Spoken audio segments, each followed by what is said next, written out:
Becoming a member of the NYPD was part of the purpose of my life, and I loved it. I spent most of my career in the Manhattan North Narcotics Division. I had many memorable tours in that unit, but there was one that I'll never forget because it became a major lesson that frames my life. My team and I were out on a routine buy and bust operation. That's essentially where the undercover goes out in the street, the set, to make a buy, and the backup team then moves in to make the bust. Having received the signal from the undercover that they were successful in purchasing some crack from two guys in the lobby of a building, we knew that we would need to get somebody in close enough to ensure that the perps didn't escape. Well, that somebody was me. Well, just as I was preparing to get out of my car, however, something said to me, take your backup weapon out of your shoulder holster and put it in your pocket. Well, I listened. Now, as I walked over to the building, then stepped inside, one of their lookouts closed the door behind me. Now, there was a line of people ahead of me. I said to myself, this must be 2-for-1 crack day. Right, but anyway, as I looked down the dimly lit, narrow hallway, I saw the two guys that the undercover described. One was sitting on a milk crate. The other was standing next to him in front of a black door.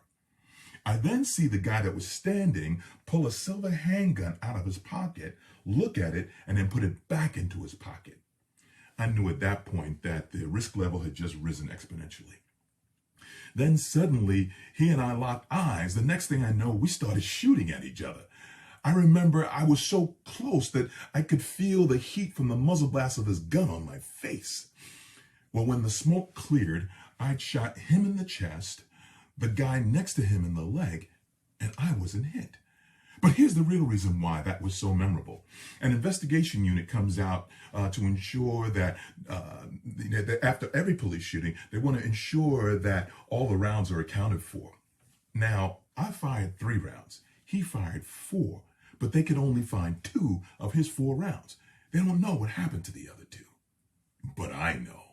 My God stepped in. What I experienced firsthand that night was the blessing of the fact that purpose protects you. Make no mistakes, my friend, circumstances bend to the purpose and the will of an almighty and sovereign God. You aren't done until He says you're done.